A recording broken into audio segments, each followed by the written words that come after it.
हा टावर तुमच्याच जागेत आहे का? नाही, शेजारचे. बर बर बर.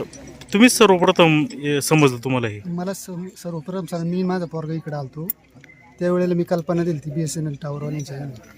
त्यावेळेला म्हटलं आमची पण डिपार्टमेंटची कोणी चढली नाही माहिती ना, आम्ही पण नेटचा येऊ शकत, आम्ही पण नेटच्या वाल्यांना फोन लावला तर त्यावेळेला पण ते काय म्हटले का आमची पण नाही चालली. ज्यावेळेला मी इथं बघायला आलो ना त्यावेळेला माझं पोरण मी इथून खालून बोललो, एवढ्या उंचावर कोणता माकड चढले, तेव्हा त्या बाईने वरून आवाज दिला, इथलंच माकड आहे. त्या आवाजावर मी त्या बाईला ओळखलं की ही बाई आपल्या इथली. तुम्हाला वाटलं खरोखर माकड आहे का काय? माकड नाही, पण वर गेल्यावर कावळं जे जास्त होतं. माणसाला काय वाटलं एवढं उंचावर कोण जाऊ शकतं, माणसाला काय वाटतं. त्यावेळेला तो शब्द टाकला तिथे, तेव्हा त्या वरून आवाज आला ना आम्हाला, वरून आवाजावर आल्यावर मी ओळखलं त्या आवाजावर त्या बाईला की ही बाई आपली इथली. मग मी पुढं आनंद गाडीला फोन लावला का डिपार्टमेंटच्या यांना कळव आणि पोलीस स्टेशनला कळव. बर बर. त्यानंतर पोलीस वगैरे गाव जमा झालं. माहिती मग तुम्ही वर जायचा कोणी प्रयत्न नाही केला का? कोणीच नाही, काही संबंध नाही वर जायचा. पण ती कुठं होती अगोदर? सगळं वरच्या टोकावर. बर. मी माहिती सकाळी जेव्हा पोर चाललो होतो कॉलेजला त्यावेळेला जास्त कावळे वरती होते, त्या कावळेच असल्यामुळे पोर काय म्हटलं का वर कोण माकड आहे. ह्या शब्दावर तिने वरून आवाज दिला ना.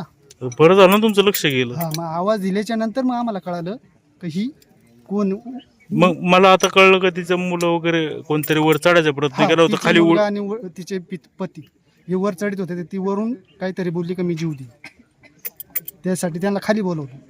म्हणजे तसं हे पण केलं त्यांनी, उडी मारायचं सर. हा, ऍक्टिंग केली तिने उडी मारायची. सगळ्या समाजाने तिला खाली बोलवलं. गंभीर आहे. कसं काय त्या महिलेचं काय माहिती आहे का? कसं ती आमच्या शेजारीच राहतात. भांडणं वगैरे का काय? बिणणं त्यांची काही कल्पना नाही, काय नाही. तिचे मिस्टर तिथं आणि तिचा मुलगा इथे. बर बर. मग त्यांनी काही सकाळपासून चौकशी केली नाही. जेव्हा आम्ही इथं शेतात आलो ना तेव्हा नाही, महिला मनोरुग्ण वगैरे कारण तुमच्या नाही, एवढं आम्ही काही बघत नाही त्यांच्याकडे. बर बर. फक्त दोघं नवरा बायकोंचं ते रोजचं असतं ते त्यांचे करतात. ठीक आहे, धन्यवाद.